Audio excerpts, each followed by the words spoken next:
Oh, yes, this is good. First of all, I want to thank the organizers for allowing me to present some of my work here. Most of the data I'm going to show here is really new, so it's more like putting it out here. So if people want to discuss this later, that's fine. It's not a final story yet. That's how I see it. So I'm going to talk a little bit about sea ice expansion and Heinrich Events, both of which you already had a great introduction by the previous speakers. So as we all know, and we saw in the other talks, that glacial climate was not stable, but was basically characterized by two different modes of millennial-scale climate variability. So we heard a lot about the Dansk-Radulske cycles already, shown here on top. I don't know. Not really working, I think.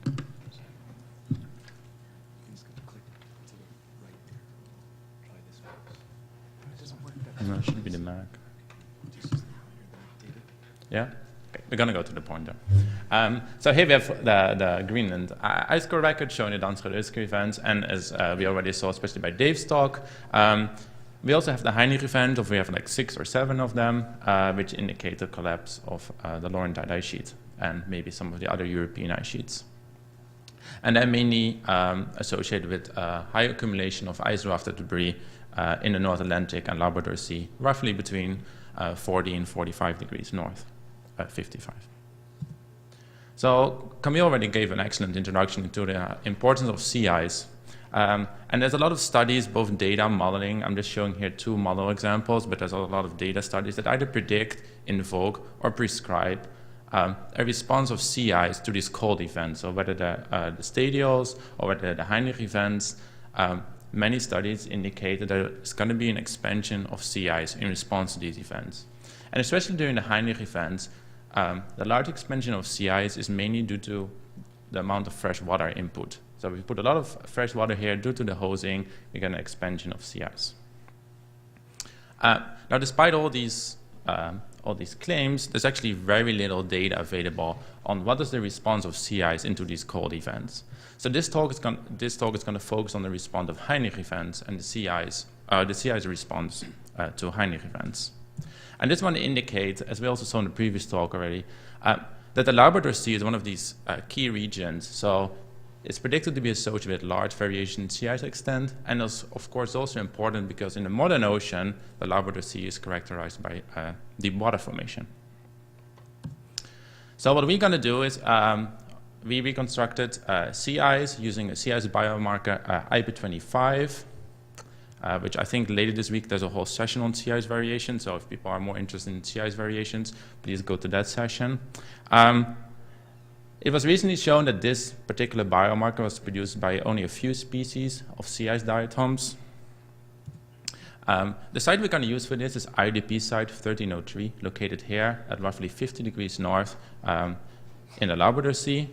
And important is that in the current ocean, so in the current state and the interglacial state, the site is located to the southeast of the maximum sea ice extent. So here we can see the maximum sea ice extent, so that's winter sea ice extent.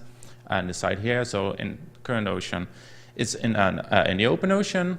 Also important to notice that if we go north of this line, so in the sediments that are partly covered by sea ice during some months of the year, we find this sea ice biomarker. Well, it's absent in sites south of it. Also important to mention is that within this region, the diatoms that produce IP25 have also been found. And in a high accumulation core off the coast of Newfoundland here, it was recently shown in a high accumulation core that if you take the concentration of IP25, so the sea ice biomarker, over the last decades, shown here in green, it actually matches satellite-derived sea ice concentrations. So it seems to be a good marker in this region. And we're going to focus on the last 60,000 years. Now, stratigraphy was already produced before, so here we have the isotopic composition of the planktonic foraminifera Pachyderma, shown here the gradual cooling into the glacial, then the LGM, then the deglaciation, and the Holocene. Also important is that this site in the Labrador Sea is characterized by 7 layers rich in detrital carbonate. So these are the Heinrich events, H0 to H5A. There's no H6 here. And already important to notice that we see, similar to what Dave showed at site 1308, we see these negative anomalies in oxygen isotope record of pachyderma, which originally was proposed to be due to the presence of isotopically light brines due to sea ice formation. Now, because we wanted to compare on a one-to-one basis the occurrence of IRD and variations in our IP25 biomarkers, we also derived a record of IRD based on biomarkers. And for this purpose, we measured the accumulation of a number of aromatic compounds, such as sphalerenia or isorenia ratane. So these biomarkers here are very ancient. They're probably like Ordovician in age. And they end up in this core due to the delivery of icebergs of IRD. And actually, if we look at the distribution of the total IRD of the different Heinrich events, and we do a principal component analysis of that, we can see that the composition of the biomarkers in Heinrich layers, shown here in red, is very similar to the rocks that are currently outcropping in the Hudson area, such as Baffin Island and Southampton Island. And the biomarker composition is very different from, for example, the high Canadian Arctic, shown here in orange by rocks from Bathurst Island, or the southern margin of the Laurentide ice sheet, shown, for example, by rocks from Anticosti Island. So we know that these IRD layers are the Heinrich events. They are related to the partial collapse of the Laurentide ice sheet overlaying the Hudson area. And now let's see what the response of sea ice was to these events. So this is a record of IP25.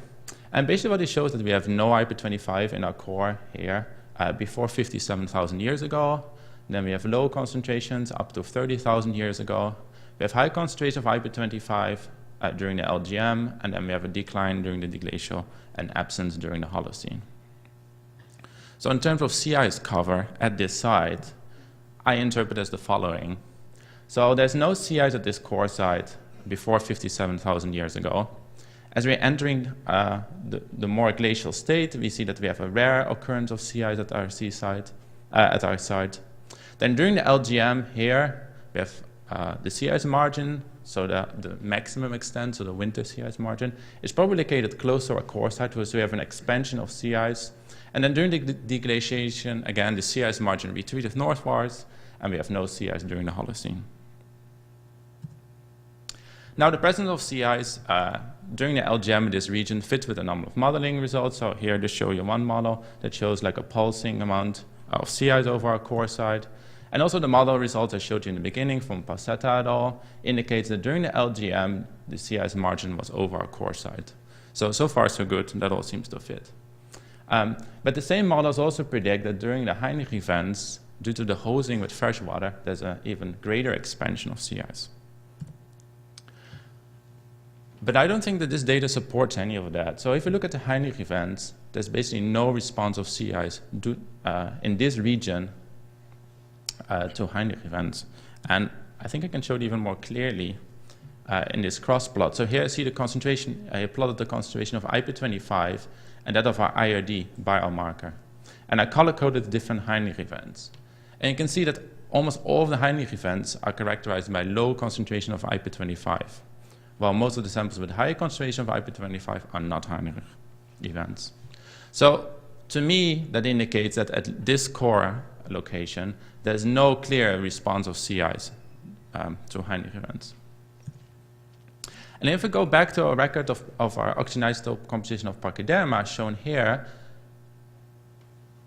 remember there were these negative anomalies in there which are originally associated with maybe the presence of isotopically light brines due to sea ice formation, but actually our biomarker data indicates that there was no sea ice for most of the time.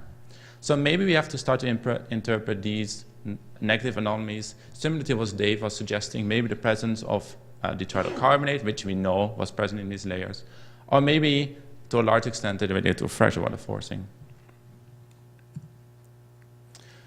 So I hope I convinced you this data shows there was a variable sea ice extent within the Labrador Sea during the last 60,000 years. The maximum sea ice extent at this core site and in this region was during the LGM, which fits with modeling results.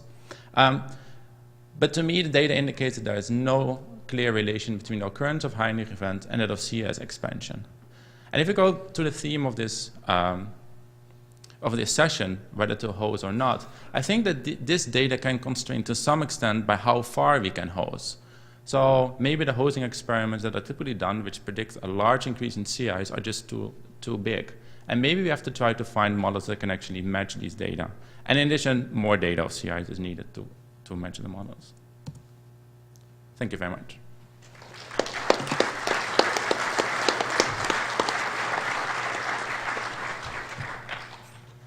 Thanks very much for the talk. Are there any questions? Yeah, very cool.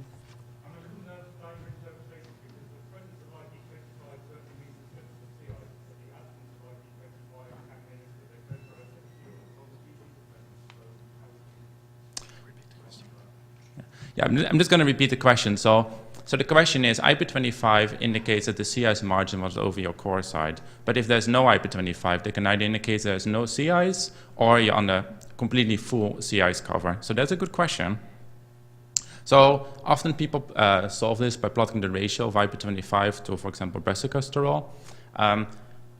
When I showed you the correlation with IP25, it's satellite-derived sea ice concentration for this region. Actually, the PIP index has a negative correlation with this. So in this region, it doesn't really seem to fit very well. In addition, I think there's no models that would predict that there's a year-round sea ice cover at this site in this region.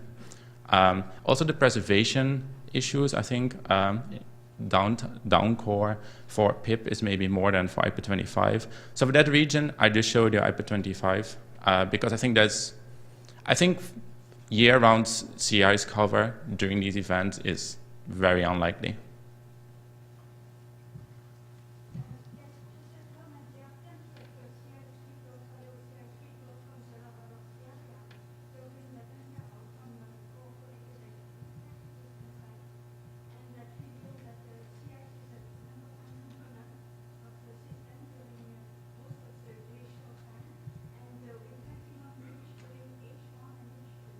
Yeah, is it this record, Jeremy?